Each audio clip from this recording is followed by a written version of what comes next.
മുഅ്മിനുകളെ, അള്ളാഹുവിന് തഖ്വ ഉള്ളവരായിരിക്കുവാൻ,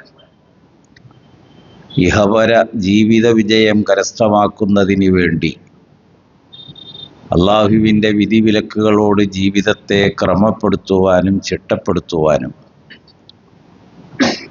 ജീവിതത്തിലുടനീളം അച്ചടക്കം പാലിക്കുവാനും, മുസ്ലിമുകളായി ജീവിച്ച് അതേ നിലയിൽ മരണപ്പെടുവാനും ശ്രമിക്കണമെന്നും അതിനായി പ്രവർത്തിക്കണമെന്നും എല്ലാവരെയും ഉണർത്തുകയും ഉപദേശിക്കുകയും ചെയ്യുന്നു. വെള്ളിയാഴ്ച മുസ്ലിം ലോകത്തിന് സുപരിചിതമായ ഒരു അധ്യായമാണ് അൽ കഹ്ഫ്. കാരണം അവർ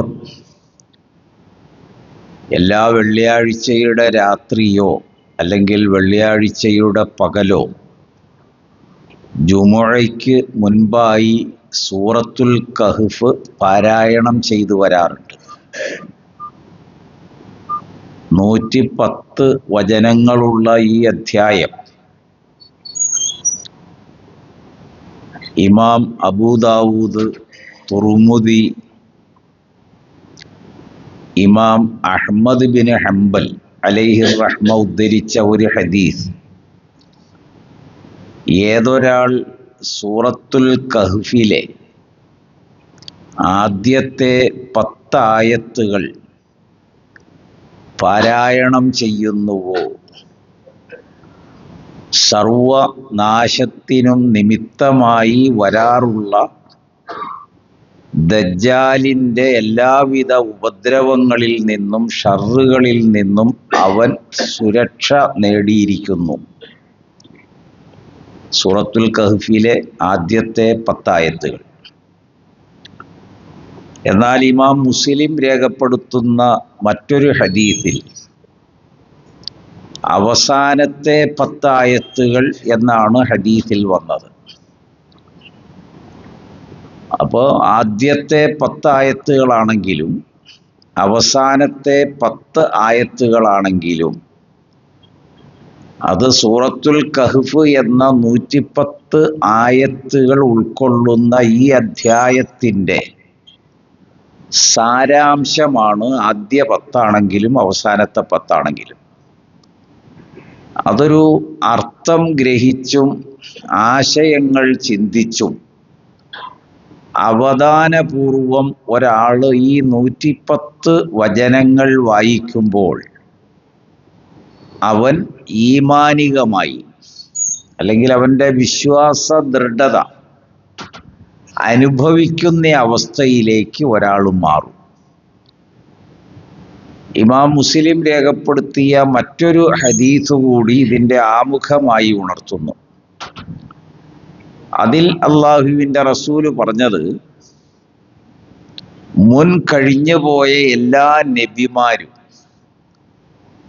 അവരവരുടെ ഉമ്മത്തുകളോട് ദജ്ജാലിൻ്റെ ഭവിഷ്യത്തുകളെ കുറിച്ച് താക്കീത് നൽകിയിട്ടല്ലാതെ പോയിട്ടില്ല.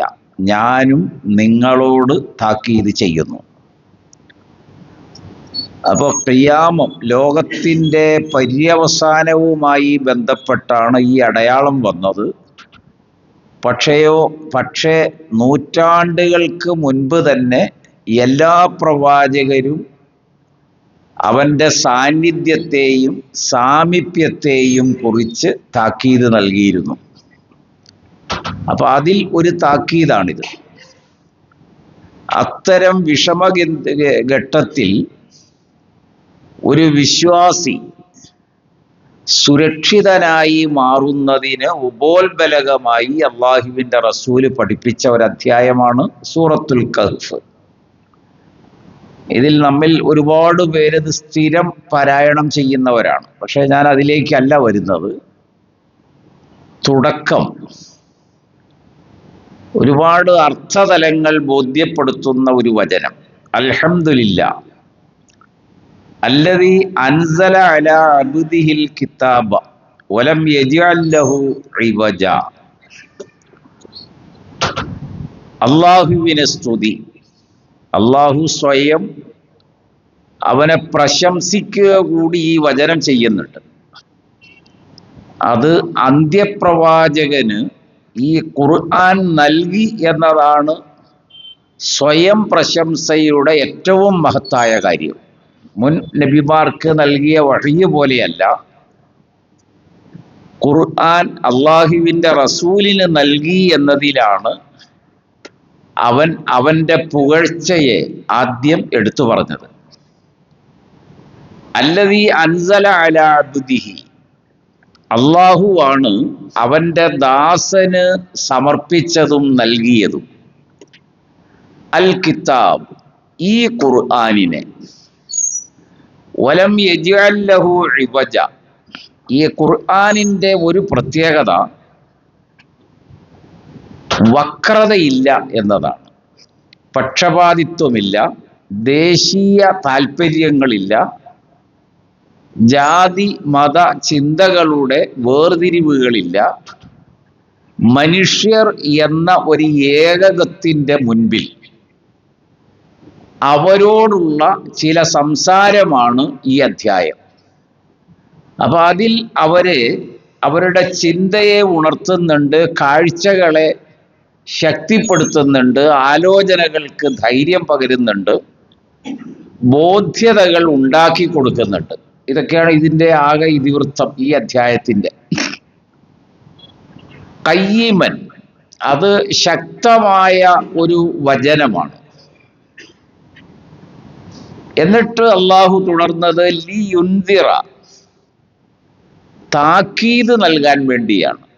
ഇതിനു മുൻപ് വന്ന എല്ലാ കിതാബുകളിലും വിശുദ്ധ ഖുർആൻ തന്നെ എല്ലാ നബിമാരെ കുറിച്ച് പ്രതിപാദിച്ചപ്പോഴും രണ്ട് ദൗത്യം അവരെ ഏൽപ്പിച്ചു. ഒന്ന് താക്കീതാണ്. താക്കീത് ഏതൊരു ജനത തിന്മയിലും അധർമ്മത്തിലും അക്രമത്തിലും അരാജകത്വത്തിലും പൂണ്ടുപിടിച്ചോ അവരിലാണ് അതിൻ്റെ വരുംവരായികൾ ബോധ്യപ്പെടുത്തി അവരെ ഉണർത്തുക. അതുകൊണ്ടാണ് ഈ താക്കീത് വഹ്യികളുടെ മുഖ്യ സ്വഭാവമായത്. വിശുദ്ധ ഖുർആൻ സൂറത്തുൽ മുദ്ദസ്സിർ, അവിടെ അല്ലാഹു നബിയോട് കൽപ്പിച്ചത് യാ അയ്യുഹൽ മുദ്ദസ്സിർ ഖും ഫഅൻസിർ, നീ വളരെ ശക്തമായി എഴുന്നേറ്റ് നിന്ന് ജനതയ്ക്ക് താക്കീത് നൽകണം. വിശ്വാസ വൈകല്യം അത് പാരമ്യതയിലെത്തിയ ഒരു സമയമാണ് നബിയുടെ പുറപ്പാട്. ഓരോരുത്തർക്കും പ്രത്യേകം ആശ്രയ കേന്ദ്രങ്ങളുമായി, വിഗ്രഹാരാധനകളായി, ദേവീ ദേവസങ്കല്പങ്ങളായി, അങ്ങനെ പല നിലയിലും ഓരോരുത്തരും അവരവരുടെ മറ്റൊരാളുടെ ദൈവം പോരാ, അതുകൊണ്ട് എനിക്ക് വേറെ വേണം, അതിങ്ങനെ സ്ഥാപിച്ചവരാണ്. ആ ജനതയുടെ മുൻപിൽ ആദ്യം നൽകേണ്ടത് സന്ദേശം, വഹ്യിന്റെ ഏറ്റവും പ്രമുഖമായ ഭാഗം ഫഅൻദിർ, നീ അവർക്ക് താക്കീത് നൽകണം. അതിൻ്റെ ദോഷവശങ്ങൾ നിങ്ങളുടെ വ്യക്തിത്വത്തെ നശിപ്പിക്കുന്നത്, നിങ്ങളുടെ അഭിമാനത്തിന് ക്ഷതമേൽപ്പിക്കുന്നത്, നിങ്ങളുടെ ജീവിതം തന്നെ കവർന്നെടുക്കുന്നത്, സമ്പത്ത് ചൂഷണം ചെയ്യുന്നത്, നിങ്ങളുടെ എല്ലാം നശിപ്പിച്ച് കളയുന്നതാണ് ഈ ബഹുദൈവ ചിന്ത. അതുകൊണ്ടാണ് പ്രവാചകനോട് ആദ്യത്തെ നിർദ്ദേശം താക്കീത് നൽകാനാണ്. സൂറത്തു ശുഅറായിൽ വീണ്ടും അള്ളാഹു നബിയെ ഉണർത്തുന്നുണ്ട്. വ അൻസിർ അശീറത്തക്കൽ അഖ്റബീൻ, നിന്റെ അടുത്ത ബന്ധുക്കളുണ്ട്. അപ്പൊ നീ എന്ന ഒരു വ്യക്തി, ഒരു പ്രവാചകൻ താക്കീത് തുടങ്ങേണ്ടത് അടുത്ത ബന്ധുക്കളിലാണ്. അടുത്ത കുടുംബങ്ങൾ, അടുത്ത ബന്ധുക്കൾ, ഏറ്റവും അടുത്ത രക്തബന്ധമുള്ളവർ, അത് എവിടെയൊക്കെ ആയിരുന്നാലും ആരൊക്കെ ആയിരുന്നാലും അത് അവർക്ക് നീ താക്കീത് നൽകണം. ഈ വിഷയത്തിൽ അങ്ങനെ താക്കീത് ഫലവത്താകുന്നതിന് വേണ്ടി തെളിവുകൾ സമർപ്പിക്കുകയും ചെയ്യണം. അതിൽ ശക്തമായൊരു തെളിവാണ് ഈ സൂറത്തുൽ കഹ്ഫ് പ്രതിപാദിക്കുന്ന അത്യാത്ഭുതം നിറഞ്ഞ ഒരു സംഭവം. അത് ഖുർആൻ എന്നിട്ട് തുടർന്ന് പറയുന്നത് ഇത് ഈ അം ഹസിബ്ത അന്ന അസ്ഹാബൽ കഹ്ഫി വറഖീം കാനൂ മിൻ ആയാതിനാ അജബ. ഒരു അത്യാത്ഭുതം എന്ന നിലയിലാണ് ആ സംഭവം തന്നെ ഖുർആൻ എടുത്തുദ്ധരിക്കുന്നത്. നീ ധരിക്കുന്നുവോ അന്ന സുഹാബൽ കഹ്ഫ് ഗുഹാവാസികൾ, റഖീമുകാരും അവർ ഇരുവരും കാനൂ മിന്നായാത്തിനാജബ നമ്മുടെ അത്ഭുതം നിറഞ്ഞ രണ്ട് തെളിവാണ്, ദൃഷ്ടാന്തമാണ്. ലോകം നിലനിൽക്കുന്ന കാലമത്രയും മനുഷ്യവംശത്തിന് കണ്ടും കേട്ടും ചിന്തിച്ചും മനസ്സിലാക്കത്തക്ക വിധത്തിലുള്ള തെളിവുകളുടെ അവശേഷിപ്പാണ് ഇവ രണ്ടും. അത് എവിടെ, എന്ത്, എങ്ങനെ എന്നൊരു ചരിത്രമല്ല ഇപ്പൊ ഇവിടെ ഞാൻ പറയുന്നത്. അപ്പൊ ഇത് രണ്ടും വലിയൊരു ദിവ്യ അത്ഭുതമായി വിശുദ്ധ ഖുർആൻ മുന്നോട്ട് വയ്ക്കുന്നത് വിശ്വാസത്തിന്റെ ഏകത്വത്തിലേക്ക് ഈ ജനത തിരിച്ചു വരാനാണ്. അടിസ്ഥാനപരമായി 4 ദൗത്യങ്ങൾ അംബിയാ മുർസലുകൾക്കുണ്ട്. അതിലൊന്ന് തൗഹീദാണ്. ഇബാദത്തിലും വിശ്വാസത്തിലും അള്ളാഹുവിനെ മാത്രം തനിപ്പിക്കുക, ഏകനാക്കുക, അതിൽ പങ്കുചേർക്കരുത്. 2, നിങ്ങളുടെ ജീവിതത്തിൽ ഒരിക്കലും നിങ്ങളുടെ വിശ്വാസത്തിൽ പങ്കു ചേർക്കാതെ ഷിർക്കിൽ നിന്ന് മോചിതമാകണം. 3, സൽക്കർമ്മങ്ങൾ വ്യാപൃതമാകണം. അത് ഓരോരുത്തരുടെയും ജീവിതത്തിൽ അവനവന്റെ കർമ്മമായി അത് കാണണം. 4, അവരുടെ ജീവിതം വഴി അവർക്കൊരു ലക്ഷ്യം വേണം. ആ ലക്ഷ്യത്തിലാണ് വിജയം നേടേണ്ടത്. ഇപ്പൊ വളരെ ചെറുതായി പറഞ്ഞാൽ, നമ്മളൊരു 70 വയസ്സ് ജീവിച്ചു എന്ന് സങ്കല്പിക്കുക. നമ്മൾ ജനിച്ചു, നമ്മുടെ ശൈശവവും യൗവനവും വാർദ്ധക്യ രംഗത്തും നമ്മൾ ജീവിച്ചു, ഭൂമിയുടെ പല ഭാഗത്തും സഞ്ചരിച്ചു, പലതും ചെയ്തു, ജീവിച്ചു. എന്നിട്ട് നമ്മൾ മരിച്ചു. ഈ ജീവിച്ചിരിക്കുന്ന ജനതയ്ക്ക് നീ ജീവിച്ചു എന്നതുകൊണ്ട് എന്ത് ഫലമുണ്ടായി? ആ ഫലത്തെക്കുറിച്ചാണ് പ്രവാചകർ പ്രതീക്ഷയെക്കുറിച്ച് പഠിപ്പിച്ചത്. നമ്മൾ ഓരോരുത്തരും ഒന്ന് ചിന്തിച്ചു നോക്കുക. നമ്മൾ പെട്ടെന്നൊരു 70-80 വയസ്സായപ്പോൾ മരിച്ചു പോയാൽ എന്താണ് ഈ രാജ്യത്തിനും ജനങ്ങൾക്കും കുടുംബത്തിനും അയൽവാസികൾക്കും നാട്ടുകാർക്കും ഉണ്ടായ മെച്ചം, നേട്ടം? അതെന്ത് അവശേഷിപ്പിച്ചിട്ടാണ് പോകുന്നത്? അത് വളരെ പ്രധാനപ്പെട്ട ഒരു ചോദ്യമാണ്. ഇബ്രാഹിം നബി അലൈഹിസ്സലാമിന്റെ പ്രാർത്ഥന എടുത്തുദ്ധരിച്ച ആയത്തുകളിൽ, സൂറത്ത് ഇബ്രാഹിം ആയതൊക്കെ എടുത്തു നോക്കിയാൽ നമുക്ക് കാണാം, വജ്അൽനി ലിസാന സിദ്ഖിൻ ഫിൽ ആഖിരീൻ, എന്നെ നീ പിൻതലമുറകൾക്ക് ഏത് കാര്യം വന്നാലും അവരുടെ ജീവിതത്തിൽ എടുത്തു പറയത്തക്ക വിധത്തിലുള്ള ഒരടയാളമായി മാറ്റണം. അപ്പൊ പരീക്ഷണങ്ങൾ നേരിടുന്നതിലാണെങ്കിലും ഞാൻ അവർക്ക് മാതൃകയാകണം. സന്തോഷകരമായ ജീവിതത്തിനാണെങ്കിലും ഞാൻ അവർക്ക് മാതൃകയാകണം. മനുഷ്യരുടെ ആരാധനയുമായി ബന്ധപ്പെട്ടാണെങ്കിൽ അത് കളങ്കരഹിതമായി ലോകത്തിന് തന്നെ ആശ്രയിക്കാവുന്ന ആരാധനാലയത്തിന്റെ പുനർനിർമ്മാണമാണ് ഞാൻ ചെയ്തത്, കഅബ. അങ്ങനെ ഏത് മേഖലയിൽ എടുത്താലും ഞാൻ അവർക്കൊക്കെ പറയത്തക്ക വിധത്തിലുള്ള ആളായി മാറണം. അതിന് നന്നായി എന്നെ നീ ജീവിപ്പിക്കണമെന്നാണ്. അങ്ങനെ ജീവിപ്പിക്കണമെന്നാണ് അദ്ദേഹത്തിന്റെ പ്രാർത്ഥന ഉണ്ടായത്. ഖുർആൻ എന്നിട്ട് പറഞ്ഞത് ഇതേ സൂറത്ത് തന്നെ, വഖുലിൽ ഹഖ് മിർ റബ്ബിക്കും ഫമൻ ശാഅ ഫൽയുമിൻ വമൻ ശാഅ ഫൽയക്ഫുർ ഇന്നാ അഅ്തദിനാ ലിൽളാലിമീന നാറ അഹാത ബിഹിം സുറാദിഖുഹാ വഇൻ യസ്തഗീസു യുഗാസു ബിമാഇൻ കൽമുഹൽ യശ്ബിൽ വുജൂഹ് ബിഇസ ശറാബു വസാഅത് മുർതഫഖ. അപ്പൊ 29-ാമത്തെ ആയത്തിലേക്ക് വന്നു. അസ്ഹാബുൽ കഹ്ഫിന്റെ അടയാളം പറഞ്ഞിട്ട് തൊട്ടടുത്ത് പറയുന്ന വളരെ പ്രധാനപ്പെട്ട വഹയിന്റെ മറ്റൊരു സന്ദേശമാണ് നീ പറയുക, നിന്റെ രക്ഷകനിൽ നിന്നുള്ള ഈ വാക്കുകൾ സത്യമാണ്. ഇത്രയും ഉണർത്തലുകളും കാഴ്ചകളും ചിന്തകളും അടയാളങ്ങളും ബുദ്ധിപരമായ ഉണർത്തലുകളും ലഭിച്ചിട്ടും നിങ്ങൾക്ക് വിശ്വാസം വരുന്നുവെങ്കിൽ ഇഷ്ടമുള്ളവർക്കൊക്കെ വിശ്വസിക്കാം, ഇഷ്ടമില്ലാത്തവർക്കൊക്കെ നിരസിക്കുകയും നിഷേധിക്കുകയും ചെയ്യാം. നിങ്ങൾക്ക് ഇഷ്ടമുണ്ടെങ്കിൽ വിശ്വസിച്ചാൽ മതി, ഇഷ്ടമില്ലെങ്കിൽ നിങ്ങൾ വിശ്വസിക്കണ്ട. അത് നിങ്ങളുടെ തെരഞ്ഞെടുപ്പാണ്. പക്ഷേ നിങ്ങൾ ഇത്രയും തെളിവുകളെ നിഷേധിച്ചാൽ നിങ്ങൾ അഭിമുഖീകരിക്കേണ്ട ഗൗരവമായൊരു ഭാഗമുണ്ട്. ഇന്ന അഴ്ത്തതിനാലിൽ വാലിമീന നാറ, അത്തരം അക്രമകാരികൾക്ക് നാം ഒരുക്കി വച്ചിട്ടുള്ളത് നരകാഗ്നിയാവുന്നു. അഹാത്ത ബിഹിം സുറാദിഖുഹ, അഹാത്ത ബിഹിം സുറാദിഖുഹ, അവരെ പൊതിയുന്നതാണ് അതിൻ്റെ പുകപടലങ്ങൾ.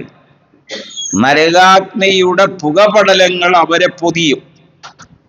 വഇൻ യസ്തഗീസു, അവർ സഹായം തേടിയാൽ, യുഗാസു ബിമാഇൻ കൽ മുഹുൽ, അവർക്ക് സഹായം അവിടെ വച്ച് തേടുന്നതെന്തോ അതിന് നാം നൽകും. കൽ മുഹിലി യഷ്ബീൽ ഉജൂഹ്, മുഖങ്ങൾ കരിച്ചു കളയുന്ന, ലോഹങ്ങൾ ഉരുക്കുമ്പോൾ രൂപപ്പെടുന്ന താപത്തോടു കൂടിയ വെള്ളം അവർക്ക് നാം കൊടുക്കും, കുടിക്കാനാണ്. അത് സൂറത്തുൽ വാഖിയയിലും പറയുന്നുണ്ട്. ബിഇസ ശറാബു വസാഅത്ത് മുർത്തഫക്ക, എത്ര മോശം പാനീയം, അവരുടെ വാസസ്ഥലം എത്രയോ മോശമായതാണ്. നരകത്തെ കുറിച്ചാണ്. ഷാരിബൂന ഷാരിബൂൻ, സൂറത്തുൽ വാഖിയയില് ഷാരിബൂന ഷാരിബൂൻ എന്ന് തുടങ്ങുന്ന വചനം ഈ സംഭവത്തെ ഒന്നുകൂടി വ്യക്തമാക്കുന്നതാണ്. എന്നിട്ട് അല്ലാഹു അറിയിച്ചു, ഇതെല്ലാം ബോധ്യപ്പെടുത്തിയിട്ട് ഇഷ്ടമുള്ളവർക്ക് വിശ്വസിക്കാം, അല്ലാത്തവർക്ക് നിരസിക്കാം. ലാകിന്ന ഹുവല്ലാഹു റബ്ബി, അവനാണ് എൻ്റെ രക്ഷകൻ. മുൻ പറഞ്ഞ അടയാളങ്ങളുടെ എല്ലാം ഉടമസ്ഥനായ അള്ളാഹുവാണ് എൻ്റെ രക്ഷകൻ. വലാ ഉശ്രികു ബി റബ്ബി അഹദ, അതുകൊണ്ട് ഞാനൊരു തീരുമാനം എടുക്കുന്നു, എൻ്റെ റബ്ബിൻ്റെ വിഷയത്തിൽ ഞാൻ ആരെയും പങ്കു ചേർക്കുകയില്ല. ഇനി നാം തുടങ്ങിയെടുത്തേക്ക് വരാം. അപ്പൊ നബി സല്ലല്ലാഹു അലൈഹി വസല്ലം പറഞ്ഞത് സൂറത്തുൽ കഹ്ഫിന്റെ ആദ്യത്തെ 10 ആയത്തോ അവസാനത്തെ 10 ആയത്തോ ഒരാള് പാരായണം ചെയ്യുന്നുവെങ്കിൽ 2 ജുമുഅകൾക്ക് ഇടയിലുള്ള സന്ദർഭങ്ങൾ പ്രകാശപൂരിതമായി മാറുന്നതാണ്. അവന്റെ ഈമാനിക ലോകത്തെക്കുറിച്ചാണ് അതിന്റെ സൂചന. അവനാണ് ദജ്ജാലിന്റെ മറ്റ് ഭവിഷ്യത്തുകളിൽ നിന്ന് സുരക്ഷിതമാക്കപ്പെടുന്നത്. ഇനി വിശ്വാസപരമായി ഷിർക്കിലും കുഫറിലും ബിദ്അത്തിലും അകപ്പെട്ടിട്ടുള്ള ആൾക്ക് അത് എത്ര യുക്തിബോധത്തിലായാലും ശാസ്ത്രചിന്തയിലാണെങ്കിലും അത്ഭുതങ്ങളുടെ വിളനിലത്തിലാണെങ്കിലും അതിനെയെല്ലാം അതിജയിച്ച് അവൻ ആ നാശത്തിൽ ചെന്ന് തന്നെ ചാടും. അതാണ് ആ ഹദീസിന്റെ വിവരണം ഇമാം മുസ്ലിം അദ്ദേഹത്തിന്റെ ഷറഹുൽ മുസ്ലിമിൽ രേഖപ്പെടുത്തിയത്. വലിയ അഭ്യസ്തവിദ്യരായിരിക്കും, ശാസ്ത്ര പടുക്കളായിരിക്കും, കണ്ടെത്തലുകൾ നടത്തുന്നയാളായിരിക്കും, അങ്ങനെ ലോകത്തെ തന്നെ അറിയുന്ന ആളാകാം. പക്ഷേ ദജ്ജാലിന്റെ വിപത്തിൽ അവൻ അതിനകത്ത് അകപ്പെടും. എല്ലാ അന്ധവിശ്വാസത്തിലും അകപ്പെടുന്നത് അങ്ങനെയാണല്ലോ. എന്നിട്ട് അവന്റെ ഇഹപര ജീവിതം നശിപ്പിക്കപ്പെടുകയും ചെയ്യും. ഈ 10 ആയത്തുകൾ പാരായണം ചെയ്താൽ സുരക്ഷിതമാകുന്നത് മുഅ്മിനുകൾക്ക് മാത്രമാകുന്നു എന്ന് അള്ളാഹുവിന്റെ റസൂൽ ഉണർത്തുകയുണ്ടായി. ഇതാണ് സൂറത്തുൽ കഹ്ഫിന്റെ ഒരു പ്രത്യേകത. അതൊരു വലിയ പ്രത്യേകതയാണ്. എല്ലാ വെള്ളിയാഴ്ചയും നമ്മളത് ഓതുന്നു, മനപ്പാടാക്കുന്നു, അറിയുന്നു എന്നതൊക്കെ ശരിയാണ്. അതിൻ്റെ അർത്ഥതലങ്ങളിലൂടെ യാത്ര ചെയ്താൽ ഈമാനികമായൊരു അനുഭവം പുതുക്കാൻ ഈ സൂറത്ത് സഹായമാകും. എന്നിട്ട് ഖുർആൻ ജീവിതകാലത്തെ വീണ്ടും സാന്ദർഭികമായി ഉണർത്തുന്നു. അൽ മാലു വൽ ബനൂൻ, സീനത്തുൽ ഹയാത്തി ദുനിയ. ഈ ആയത്ത് ഓതിയിട്ട് മഹാനായ ഉമർ റളിയല്ലാഹു അൻഹുവിന്റെ ഒരു വാക്ക് ഇമാം ബുഖാരിയിൽ രേഖപ്പെടുത്തിയിട്ടുണ്ട്. അല്ലാഹുമ്മ സയ്യൻതഹു ലനാ, അല്ലാഹുവേ നീ ഞങ്ങൾക്ക് ഈ ദുനിയാവിൽ സൗന്ദര്യമായി നൽകിയതൊക്കെ ഞങ്ങൾക്ക് സന്തോഷം പ്രകടിപ്പിക്കാനുള്ളതാണ്. ഇവിടെ അള്ളാഹു അറിയിച്ചത് അൽ മാലു വൽ ബനൂൻ, സമ്പത്തും മക്കളും. ഇത് രണ്ടും സന്തോഷകരമാണ്. മക്കളുണ്ടായാലും സമ്പത്തുണ്ടായാലും ആരും ദുഃഖിക്കാറൊന്നുമില്ല, സങ്കടപ്പെടാറില്ല. ആരും ഒരു സ്ട്രെസ്സിൽ സമ്മർദ്ദത്തിൽ ആരും അകപ്പെടാറില്ല. മക്കളുണ്ടായല്ലോ, സമ്പത്ത് ഇങ്ങനെ വർദ്ധിച്ചു വരികയാണല്ലോ എന്ന് ഓർത്തിട്ട് ആർക്കും അതിന്റെ പേരിൽ ഒരു ഭ്രാന്തും വന്നിട്ടില്ല. അതാണ് ഏറ്റവും ചുരുക്കി പറഞ്ഞാൽ. അത് സീനത്തുൽ ഹയാത്തി ദുനിയയാണ്. ഈ ദുനിയവിയായ ജീവിതത്തിലെ അലങ്കാരമാണ്, സൗന്ദര്യമാണ്, ഭംഗിയാണ്, ആസ്വാദനമാണ്. വൽ ബാഖിയാത്തു സ്വാലിഹാത്ത്, എന്നാൽ അവശേഷിക്കുന്ന സൽക്കർമ്മം ഖൈറുൻ ഇൻദ റബ്ബിക, ബാഖിയാത്തു സാലിഹാത്താണ് നിന്റെ റബ്ബിന്റെ അടുക്കൽ അവശേഷിക്കുക, സവാബൻ പ്രതിഫലമായി അള്ളാഹു നീക്കി വയ്ക്കുന്നത്. വ ഖൈറുൻ അമല, ഇതൊരു വലിയ ഉത്തമമായ അനുഗ്രഹമായും അള്ളാഹു അതിനെ അവശേഷിപ്പിക്കുന്നു. ബാഖിയാത്തു സാലിഹാത്തിനെ സംബന്ധിച്ച് സഹീഹ് മുസ്ലിമിൽ ഒരു ഹദീസ് ഉള്ളത്, സുബ്ഹാനല്ലാഹി വൽഹംദുലില്ലാഹി വലാ ഇലാഹ ഇല്ലല്ലാഹ് അല്ലാഹു അക്ബർ വലാ ഹൗല വലാ ഖുവ്വത ഇല്ലാ ബില്ലാഹ്. ആ വചനം മുതൽ മുകളിലേക്ക് തുടങ്ങുന്നു എന്നാണ്. ഒരാളുടെ ജീവിതം രാപകൽ ഭേദമന്യേ എക്കാലങ്ങളിലും എല്ലാ ഋതുഭേദങ്ങളിലും എത്രത്തോളം നല്ല നിലയിൽ ജീവിക്കാം എന്ന് ശ്രദ്ധിക്കുന്നുവോ ആ ശ്രദ്ധയാണ് പരലോകത്ത് ബാഖിയാത്തു സാലിഹാത്തായി വരിക എന്നാണ് രത്നചുരുക്കം ആ ആയത്ത് ബോധ്യപ്പെടുത്തുന്നത്. ഇനി അവിടവും വിട്ടിട്ട് നമ്മൾ മരണലോകത്തേക്ക് പോവുകയാണ്. സൂറത്തുൽ കഹ്ഫിന്റെ 3-ാമത്തെ പ്രതിപാദനം അതാണ്. വഉളിഅൽ കിതാബ്, ആ പുസ്തകം വയ്ക്കപ്പെടും. നമ്മളുടെ ഏതൊരു ഏട് നിർമ്മിച്ച് രൂപകൽപ്പന നടത്തിയത് വയ്ക്കപ്പെടും, നമ്മുടെ കയ്യിലാണ്. അത് വലത് കൈയോ ഇടത് കൈയൊക്കെ ആകാം. അത് പിന്നീട് വേറെ സൂറകളിലൊക്കെ വിവരിക്കുന്നുണ്ട്. ഫതറൽ മുജ്രിമീന മുഷ്ഫിഖീൻ, അപ്പോൾ മുജ്രിമുകൾ വലിയ ആവലാദികൾ പറയും. മിമ്മാ ഫീഹി, ആ പുസ്തകത്തിനകത്തുള്ളത് അവൻ കണ്ടു കഴിയുമ്പോൾ. വയഖൂലൂന യാ വൈലത്തന മാലി ഹാദൽ കിതാബ്, അവൻ പറയും എന്ത് നാശം, ഇതെന്തൊരു രേഖയാണ്, കണക്കാണ്, ഇതെന്തൊരു ഫയലാണെന്ന്. ലാ യുഗാദിറു സഗീറത്തൻ വലാ കബീറത്തൻ ഇല്ലാ ഹിസ്വാഹാ, ചെറുതും വലുതും എല്ലാം ഇടതടവില്ലാതെ ഒന്നും വിട്ടുപോകാതെ ഇതിനകത്ത് എഴുതിയിട്ടുണ്ട്. വവജദൂ മാ അമിലൂ ഹാളിറ, ജീവിതത്തിൽ ചെയ്തതെല്ലാം അവന്റെ മുൻപിൽ വന്ന് ഭവിക്കും.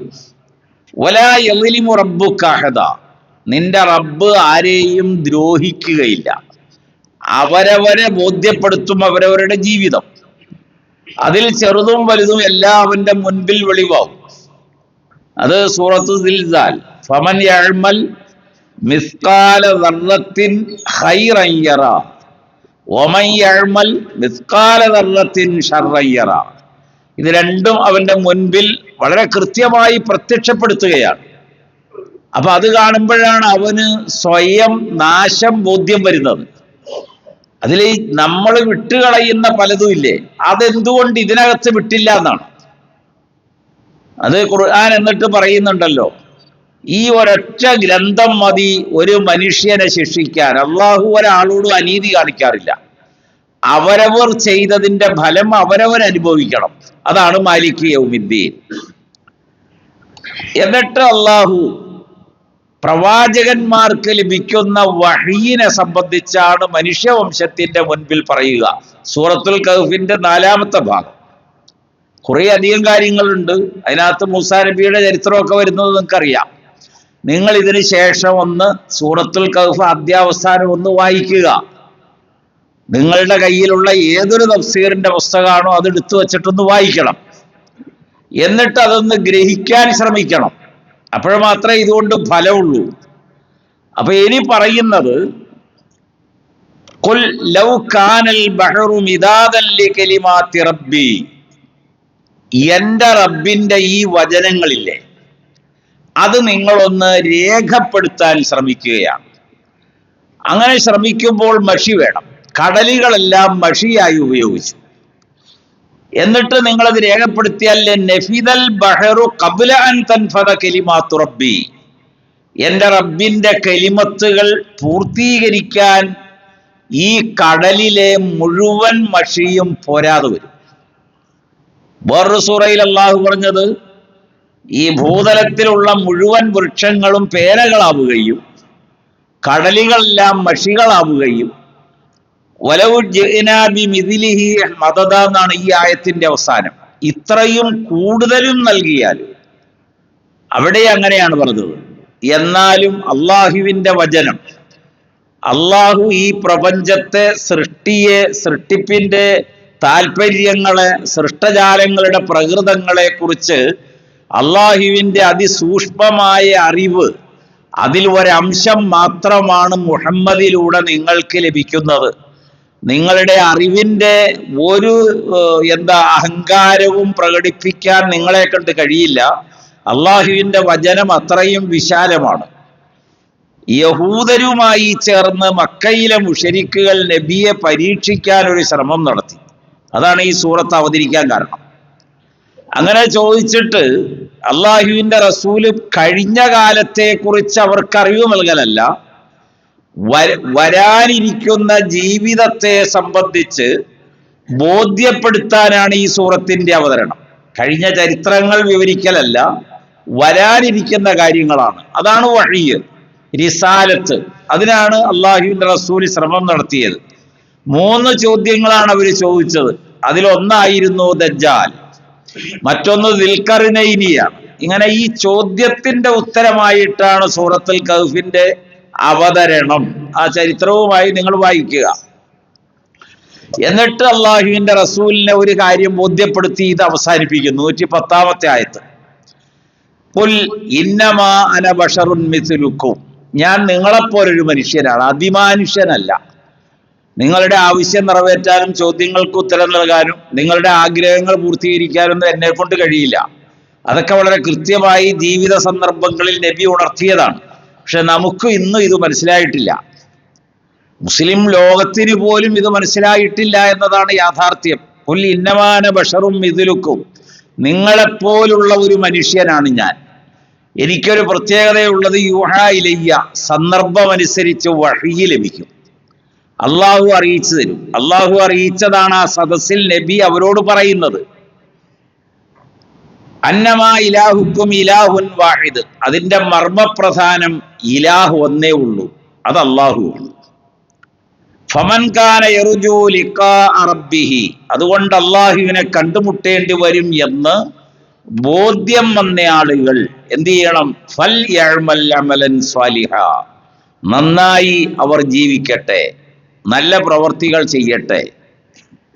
വലാ യുശ്രിക് ബിഇബാദത്തി റബ്ബിഹി അഹദ, ആ ഇബാദത്തിലൊന്നും അള്ളാഹുവിൽ ആരെയും പങ്കു ചേർക്കാതിരിക്കണം. തൗഹീദ് സ്ഥാപിച്ച് റിസാലത്ത് ബോധ്യപ്പെടുത്തി അതിന് ഉപോത്ബലകമായ ആയാത്തുകൾ വിവരിച്ച് മനുഷ്യന്റെ ബുദ്ധിയെ ഉണർത്തിയ ഒരു വലിയ അധ്യായമാണ് സൂറത്തുൽ കഹ്ഫ്. അത് നിങ്ങൾ ഭംഗിയായി ഒന്ന് പഠിച്ചു നോക്കുക. അള്ളാഹു നാം ഏവർക്കും ഈമാനും തഖ്വയും നൽകി അനുഗ്രഹിക്കുമാറാകട്ടെ.